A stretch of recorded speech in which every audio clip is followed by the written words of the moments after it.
बिस्मिल्लाहिर्रहमानिर्रहीम।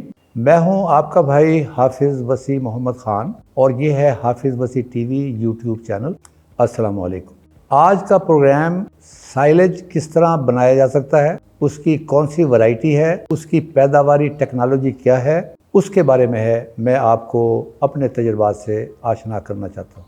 मैंने ये आज अजरक इसलिए पहनी हुई है कि मुझे सिंध से भी प्यार है और सिंध के लोगों से भी प्यार है। और उसकी वजह एक ये है कि जब ये पाकिस्तान बना है तो वाहिद सिंध की सूबाई असम्बली थी जिसने यूनानिमस वोट पाकिस्तान के हक में दिया था। लेकिन आज ख़ास तौर पर बाहर लू बहुत ज़्यादा चल रही है, मैंने इसलिए पहन कर ये मैं आपके सामने हाजिर हुआ। आज का प्रोग्राम है इस बात के बारे में कि अगर हमारे जानवरों का पेट भर जाए और उनको मुकम्मल पूरे साल अच्छी खुराक मिलती रहे तो सिर्फ नेचुरल सिलेक्शन के जरिए उनकी पैदावार को बढ़ाया जा सकता है। मसला ये है कि अगर हम दुनिया के तमाम तरीके भी इख्तियार कर लें लेकिन जानवरों को भूखा रखें तो वो उसकी पैदावार कभी नहीं बढ़ेगी, वो वहीं कमज़ोर का कमज़ोर ही रहेगा और वो उस आने वाले जानवर के साथ जुल्म होगा जो डबल खुराक मांग रहा है और पहली खुराक भी अवेलेबल नहीं है। तो ये प्रोग्राम मुझे खुशी है कि मैंने ज़िंदगी भर जो है वो हे के ऊपर काम किया, लाइफ स्टॉक पर काम किया, साइलेज पे काम किया, क्रॉप रेजिड्यूज पर काम किया। और मैं ये चाहता हूँ कि अपने किसान भाइयों की जानकारी के लिए मैं उनको आगाह करता रहूँ। कुछ लोग समझते हैं पाकिस्तान में कि ये लाइफ स्टॉक एक्सपर्ट है और वजह उसकी ये है कि मेरे ज़्यादा प्रोग्राम लाइफ स्टॉक के बारे में हुए, जबकि मेरी असल तालीम जो है वो एग्रानोमी है और एग्रानोमी का मतलब है क्रॉप प्रोडक्शन। लेकिन फॉरेस्ट्री के अंदर भी लोग मेरा नाम जानते हैं और वजह उसकी ये है कि मैंने एग्रो फॉरेस्ट्री पर भी काम किया है। अब इन तीन बातों को इकट्ठा करें तो एक बात सामने आती है, अगर आपकी नीयत साफ़ हो और आपके दिल में ये बात बैठी हुई हो कि आपने बेहतरीन रिज़ल्ट लेने हैं तो अल्लाह ताला आपको कामयाबी से हमकिनार करेगा। और इस प्रोग्राम का मकसद भी यही है कि आप लोगों को वो बातें बताई जाएं जिसकी बुनियाद पर आपके अंदर खुशहाली भी आए, आपकी फसल भी ज़्यादा पैदावार दे, आपके जानवर भी ज़्यादा पैदावार दें और उसके नतीजे के अंदर आपके गांव में और आपके घरों में खुशहाली पैदा हो। तो आज का प्रोग्राम जो है वो है साइलेज के बारे में कि आपने साइलेज को कैसे पैदा करना है, अच्छी पैदावार कैसे लेनी है। ये साइलेज जो लोग बनाते हैं, मुझे अल्लाह ताला का शुक्र अदा करता हूँ कि पाकिस्तान में सबसे पहली साइलेज की बेल 2012 में आरेवाला में बनाने का मुझे शर्फ हासिल हुआ और आज माशाल्लाह किसी को पता भी नहीं है इतनी ज़्यादा साइलेज बन रही है और जगह जगह पर मशीनें अवेलेबल हैं जो उस वक्त नहीं अवेलेबल थी। ये अल्लाह ताला का शुक्र है। अब मैंने जो देखा है अपनी ज़िंदगी के अंदर कि एक आदमी फसल लगाता है और उसको 400 मन फ़ी एकड़ के हिसाब से साइलेज का चारा मिलता है, लेकिन उसके साथ वाला एक और आदमी भी बैठा हुआ है और उसको 400 मन नहीं, उसको 700 मन मिलता है। इसका मतलब ये है उन दोनों के काम करने में कोई फ़र्क होगा। तो आज मैं आपको उसके बारे में बताना चाहता हूँ कि अल्लाह ताला पर पाकिस्तान की नेमतें बहुत ज़्यादा हैं। ये दूसरी बात है कि हम कुफरान नेमत के ऊपर हम मशहूर हैं, हम अल्लाह ताला की नेमतों का शुक्र अदा नहीं करते। पाकिस्तान के अंदर मकई की 3 फसलें होती हैं। एक फसल बहारिया कहलाती है जो पहले किसी ज़माने में 15 जनवरी को लगती थी, अब क्लाइमेटिक चेंज की वजह से वो 15 फरवरी को लगती है और आम तौर पर उस पर दाने जो हैं, दानों की पैदावार वो ज़्यादा होती है और दीपालपुर के इलाके के अंदर तो 125 और 135 तक पहुंचने वाला जो किसान है वो समझता है कि मैं कामयाब इंसान हूँ, वरना आम तौर पर 100 मन दाने उसके मिल जाते हैं। उसके बाद फिर एक और मौसम आता है कि मई का महीना छोड़ने के बाद जब पहली फसल ख़त्म हो चुकी होती है, उसके बाद जून से लेकर सितंबर तक ये 2 मरतबा आप मौसमी मकई लगा सकते हैं, साइलेज के लिए भी और दानों के लिए भी। साइलेज की पैदावार तो ठीक ठाक होगी, लेकिन दानों की पैदावार इसलिए थोड़ी सी कम होगी कि जो आपकी बहारिया मकई है उसके ज़माने में, बढ़ोतरी के ज़माने में जब ग्रेन डेवलपमेंट हो रही होती है तो दिन बढ़ने शुरू हो जाते हैं और रातें छोटी होने शुरू हो जाती हैं। जबकि 21 जून के बाद ये मामला रिवर्स हो जाएगा अब ये रातें बड़ी होनी शुरू हो जाएंगी और दिन छोटे होने शुरू हो जाएंगे। इसलिए ग्रेन डेवलपमेंट के लिए और ग्रेन की ग्रोथ के लिए यहाँ वक्त कम मिलता है। लिहाजा मैं अपने दोस्तों को हमेशा मशवरा देता हूँ कि इस मौसम के अंदर आप कोशिश करें, इन 3 महीनों के अंदर आप 2 फसल लगा सकते हैं। जिसने जून में फसल लगाई वो 85 डेज़ के बाद काट कर फौरी तौर पर दूसरी फसल लगा सकता है। दूसरी फसल में पैदावार कदरे कम होने का इम्कान है, लेकिन मुलाजा फरमाएं कि वो पैदावार नवंबर के आखिर में और दिसंबर में तैयार होगी और उस वक्त पाकिस्तान में चारा नहीं मिलता। इसका मतलब ये है कि उस वक्त अगर आपके पास फसल है और पैदावार थोड़ी सी कम भी हो जाए तो does not make any difference, इसलिए कि उस वक्त कीमत आपको ज़्यादा मिलेगी। तो ये एक चीज़ है जो मैं आज आपको जिससे मुतारिफ करवाना चाहता हूँ। अब मैंने अपनी ज़िंदगी के अंदर जो मैंने देखा है उसमें मैंने 3-4 चीज़ें देखी हैं कि मेरी पैदावार ज़्यादा से ज़्यादा कैसे हो। मेरा पहला असूल, जब भी मैंने कोई फसल लगानी है, चाहे उसको 6 महीने ही हुए हों, मैंने अपनी ज़मीन का तजिया और पानी का तजिया ज़रूर करवाना है। और गवर्नमेंट इस मामले में इमदाद दे रही है। आप हर ज़िले के अंदर लेबॉर्ट्रीज़ हैं, 5 रुपए या 10 रुपए वो लेते हैं और वो आपको रिपोर्ट दे देंगे। वो एक आईना होगा कि मेरी पैदावार कितनी हो सकती है अगर मैं कुछ ना करूं, और मैं इस पैदावार को अगर मैं बढ़ाना चाहूं तो मुझे कौन कौन से काम करने चाहिए। ये पहला काम। दूसरा काम ये है कि मैंने बीज तलाश करना है पागलों की तरह। जो सबसे अच्छा बीज पैदावारी सलाहियत का हामिल हो, मैंने वो तलाश करना है। तो लिहाजा ये दूसरी चीज़ है कि आपने पानी का तजिया करवा लिया, ज़मीन का तजिया करवा लिया, आपको पता चल गया आपकी ज़मीन में क्या है क्या नहीं है, और उसी के मुताबिक आपने अपनी एडजस्टमेंट करनी है फर्टिलाइज़र की। तीसरी चीज़ जो है वो सही वक्त पर काश्त।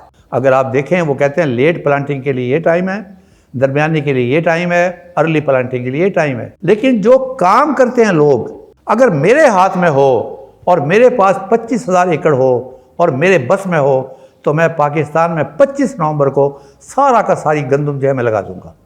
इसलिए कि जो 25 नवंबर को पैदावार आएगी वो 26 को नहीं आएगी, ना 24 को आएगी। तो मामला ये है कि आपके पास वो जानकारी हो कि बेहतरीन टाइम कौन सा है, और उससे आगे पीछे हुए तो आपकी पैदावार में कमी का इम्कान है।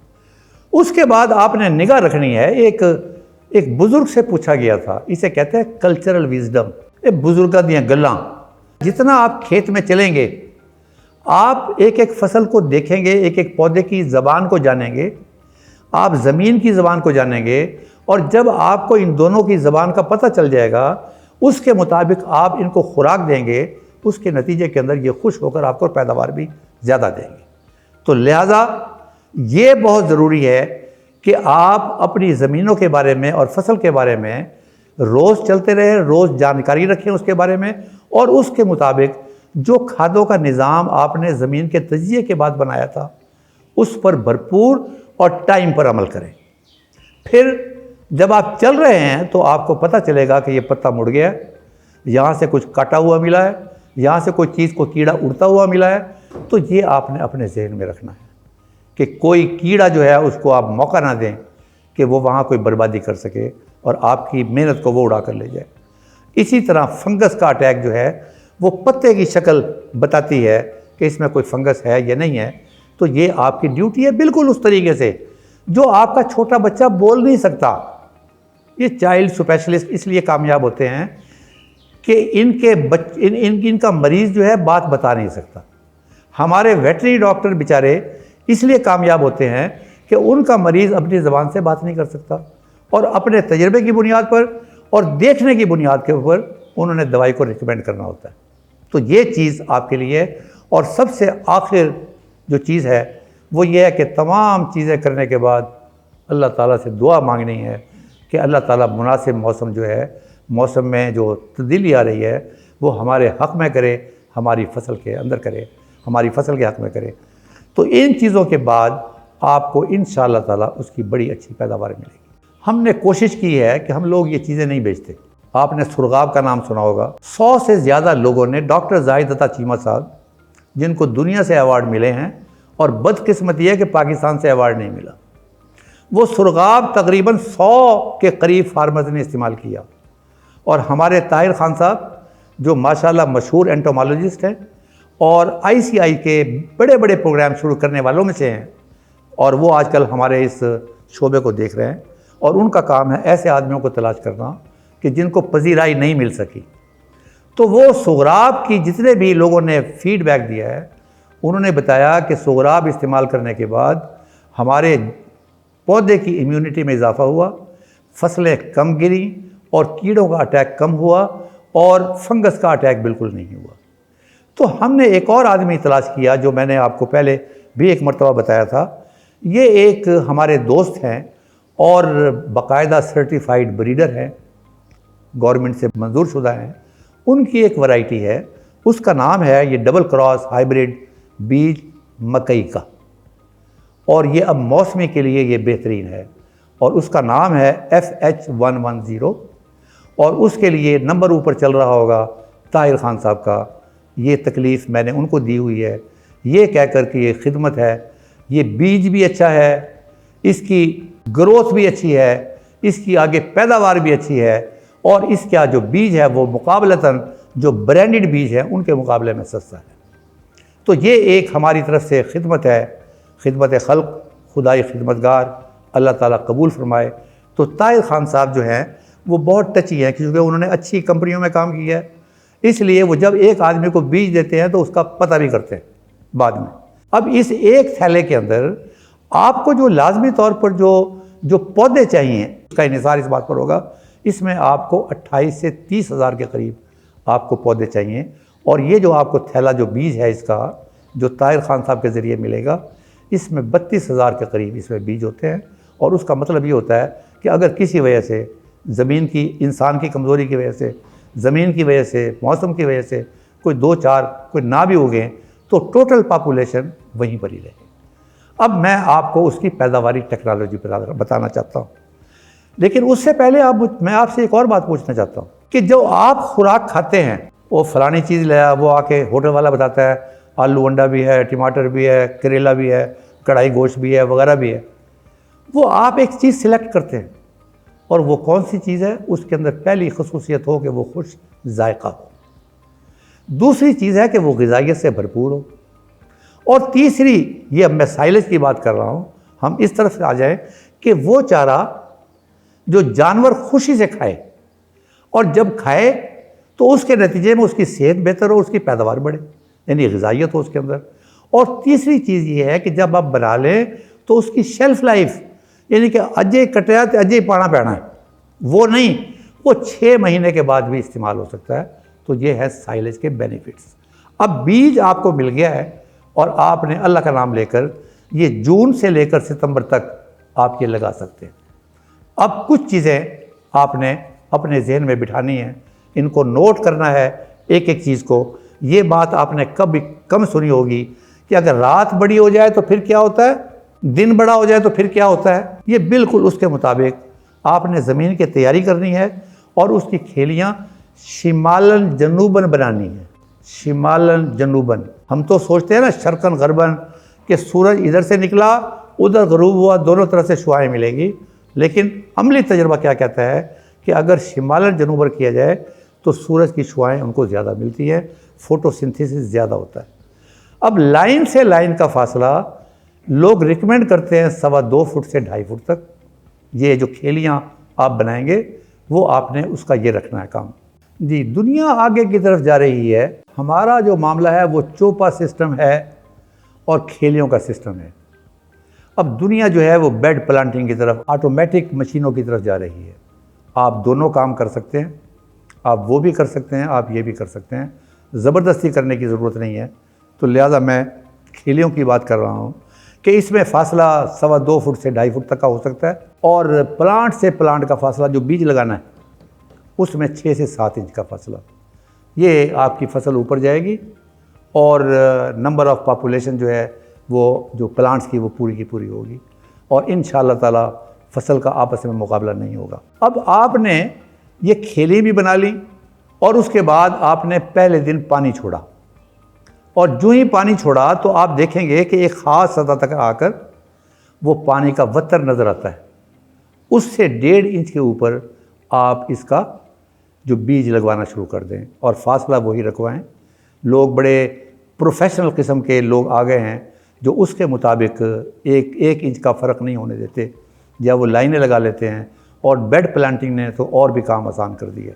अब खालियों में पानी लगाने के बाद जब ये आपने ये भी लगा लिया, तो पहला काम आपने ये करना है प्री एमरजेंस हर्बिसाइड इस्तेमाल करनी। ये विद इन 24 आवर्स, 24 घंटे के अंदर अंदर। ये मेरा ज़ाती तजुर्बा है, इसलिए कि जो कुछ होना है वो फसल के ऊपर ना हो, फसल को स्ट्रेस ना मिले। तो जो जड़ी बूटी उगनी है, ये जो आप प्री एमरजेंस हर्बिसाइड इस्तेमाल करेंगे, ये उस बीज को ढूंढ के, आपके बीज को नहीं, मकई के बीज को नहीं, जो और जड़ी बूटियों का बीज होगा वहाँ फिल्म बना लेगा और उसको बाहर उगने नहीं देगा। वो उगेगा लेकिन मर जाएगा वहीं पर ही। तो ये 24 घंटे के अंदर अंदर आपने ये काम कर लेना है। और दूसरा पानी जो आपने लगाना है, उसके अंदर मैंने ये नहीं बताया कि ज़मीन की तैयारी के दौरान डीएपी इस्तेमाल करनी है। अब दूसरा पानी जब आप लगाएंगे तो आपने डीएपी की एक पूरी बोरी उसमें केरा कर देनी है, नालियों के अंदर डाल देनी है और फिर साथ में आपने पानी लगा देना है। अब क्यों? वजह उसकी ये है कि जितने मेरे पढ़े लिखे एग्रीकल्चर ग्रेजुएट हैं, उनको पता है कि यूरिया जो है वो एक जगह से दूसरी जगह मुंतकिल हो सकती है, लेकिन फास्फोरस जहाँ पड़ी हुई है वहीं पड़ी रहेगी जब तक वो इस्तेमाल ना हो। अब जब आप केला करेंगे तो उसकी जड़ें जो हैं वो उसकी अप्रोच में होंगी और वहाँ से वो डीएपी प्रॉपर इस्तेमाल हो जाएगी। ये दूसरा पानी लगाने के बाद आपने करना है। और तीसरे पानी के साथ एक बोरी यूरिया, और अगर ज़रूरत पड़े, अगर आपने देखा कि पहले वाला प्री एमरजेंस वाला उसने 100% काम नहीं किया, तो ये मार्केट्स में अवेलेबल है, मैं किसी का नाम नहीं ले रहा हूँ, अच्छी पोस्ट एमरजेंस हर्बिसाइड्स हैं, आप वो भी इस्तेमाल कर सकते हैं। और ये आपने तीसरे पानी के साथ आपने ये काम करना है। अब ये हर पानी का वक्फा, क्लाइमेटिक कंडीशन का आपको पता है, ये 5 से 7 दिन का दरमियान वक्फा हो जाए आमतौर पर। अगर बहुत ज़्यादा लू चल रही है तो फिर जाहिर है कि वो 5 दिन हो जाएगा, अदरवाइज 7 डेज़ होगा। अगर दरमियान में बारिश हो गई तो ये शायद 10 दिन हो जाए। तो ये फ़ैसला आपका है, हर आदमी का अपनी जगह पर ये फ़ैसला वो करेगा। और मकसद उसका क्या है? मकसद ये है कि जब गाड़ी चल पड़ी है तो उसको ब्रेक नहीं लगनी चाहिए। अब आपने बीज भी लगा लिया, आपने पानी भी लगा लिया, आप खुराक भी दे रहे हैं, अब किसी किस्म का स्ट्रेस उसको आना नहीं चाहिए। और जो भी कुछ देना है आपने, कुछ लोग कहते हैं 35 दिन के अंदर अंदर दे दें, लेकिन मैं समझता हूँ कि 35 दिन की बजाय आप इसको 45 दिन तक ले जाएं। अब ये 35 दिन के ऊपर जब आप आएंगे तो ये फसल, यहाँ पर आपको कुछ कीड़े नज़र आएंगे। एक तो दूसरे पानी के साथ जब आपके 20 दिन हो जाएंगे ना, आपको कभी कभार ये पिछली मरतबा नज़र आया है कि कुछ कीड़े नज़र आए, ये 18, 20, 22 इसके करीब करीब आप चूँकि जा रहे हैं, तो उस पर आपने कीड़े मार स्प्रे करना है। और वो आर्मी वर्म भी हो सकता है, वो स्टैम्प बोरर भी हो सकता है। तो ये आपने इसका तदारुक करना है। अब हम आ गए चौथे पानी के साथ। इस तीसरे पानी के साथ जहाँ आपने यूरिया लगाया, भूलना नहीं है यहाँ सुरगाब का आपने एक स्प्रे भी करना है, ताकि आपके पौधे के अंदर इम्यूनिटी रहे और वो बीमारियों से बचा रहे। अब चौथा पानी जो है, इसमें आपने यूरिया नहीं लगाना। ये मेरा तजर्बा है, यूरिया का फ़ायदा तो है, मैं ये तो नहीं कह सकता, इसलिए कि वो नाइट्रोजन तो उसके अंदर मौजूद है, लेकिन जो मैंने देखा है कि जिस फार्मर की ज़्यादा पैदावार है वो 2 अमोनियम सल्फेट की बोरियाँ लगाता है, और अगर आप हिसाब करेंगे तो वो इक्वल टू 1 बोरी यूरिया का बन जाएगा। लेकिन फ़ायदा क्या होगा कि जो आपको सल्फ़र मिल गया वो आपको एक फ़ायदा देगा, एडिशनल फ़ायदा। तो ये आपने चौथे पानी के साथ अमोनियम सल्फेट करना है। और अगर आपने पहले तीसरे पानी के साथ सुरगाब नहीं किया तो यहाँ भी आप सुरगाब कर सकते हैं, लेकिन 2 मरतबा नहीं, वो पहले या तीसरे पानी के साथ या चौथे पानी के साथ। 5वें जो पानी आएगा, ये 7वें दिन का आप हिसाब लगा लें। 5वें पानी के ऊपर आपने SOP की बोरी, उसका आपने कीड़ा करना है, और पानी लगाने से पहले करना है, ताकि वो सारी चीज़ जब हो जाए और पौधे को वो अवेलेबल हो जाए। और अब आखिर में आपने 1 बोरी यूरिया, ये होगा तकरीबन 45 से 50 दिन के दरमियान में, इसलिए कि ये पॉलिनेशन का वक्त है। पॉलिनेशन का मतलब है गोब की हालत में, गोब की हालत के अंदर छल्ली ने बनना होता है, उसने आगे पूरा का पूरा काम इसी वक्त ही होता है। और कोशिश करें कि इस वक्त पानी की कमी ना हो और यहाँ सुरगाब का भी आप एक स्प्रे कर दें। तो मुझे अल्लाह ताला की ज़ात पाक से यकीन है कि अगर आपने ये पहले 50-55 दिन आपने कर लिए, जो 30 दिन आपके बाकी रह गए हैं, इसमें आपने सिर्फ देखभाल करनी है और पानी की तरफ आपने ध्यान देना है कि आपकी फसल ठीक रहे। जो जो चीज़ें बताई गई हैं अगर आप ये करेंगे तो उसकी जो मिल्किंग स्टेज है, मिल्किंग स्टेज का मतलब है हाफ मिल्किंग स्टेज, कि आपने दाने को लिया, आपने ऐसे उसके अंदर अंगूठा डाला, उस अंगूठे डालने की वजह से वो दूध बाहर नहीं आया बल्कि आपके अंगूठे का निशान पड़ गया। ये almost 85 days, it can be 86 days, it can be 84 days, फ़ैसला आपका होगा। आप इस फसल को काट लें। अब माशाल्लाह जगह जगह पर ये चीज़ें मिल रही हैं, आपको पैकिंग मटेरियल भी मिल रहा है, किराए पर मशीनरी भी मिल रही है, किराए पर काटने के लिए, कुतरा करने के लिए भी मशीनरी मिल रही है। आप इसको काटें और फौरी तौर पर ज़मीन की तैयारी करके आप दोबारा एक और फसल लगा दें। ये होगा कोई आखिरी हफ्ता सितंबर का, और इसका मतलब ये है कि आप नवंबर के आखिर में और दिसंबर के पहले हफ्ते में आप एक और फसल ले लेंगे। इसकी अगर आपने भरपूर तैयारी की है, इन तमाम बातों का ख्याल रखा है, तो इंशाअल्लाह ताला 600 मन के करीब इसकी फसल की दोनों की पैदावार, पहले वाले की थोड़ी सी ज़्यादा होगी और दूसरे की कम होगी। फिर कुछ एरिया का भी रकबा है, सदरन पंजाब की तरफ जाएं तो ये पैदावार 700 तक भी जा सकती है, इस तरफ आते जाएं तो थोड़ी सी घटती भी जाएगी। तो मेरे भाइयों, मैं इस दुआ के साथ रुखसत होता हूँ कि आपने इन तमाम चीज़ों का ख्याल रखना है, और कोई सवाल अगर आपने पूछना हो तो मैं भी हाज़िर हूँ। मेरा टेलीफ़ोन नंबर आपके पास है, और ताहिर ख़ान साहब से भी आप बीज के लिए भी रब्ता कर सकते हैं, और इसकी पैदावारी टेक्नोलॉजी के लिए भी रब्ता कर सकते हैं, और सुरगाब के लिए भी रब्ता कर सकते हैं। मेरी दुआ है अल्लाह ताला आपकी फ़सल को कामयाब करे, अल्लाह ताला आपको और आगे की तरफ लेकर जाए। वो काम करें जो दुनिया कर रही है, वो काम ना करें जो वेले कर रहे हैं। तो अल्लाह ताला हमारी मदद फरमाए, अल्लाह ताला आपकी मदद फरमाए। वमा अलैना इल्लल बलागुल मुबीन।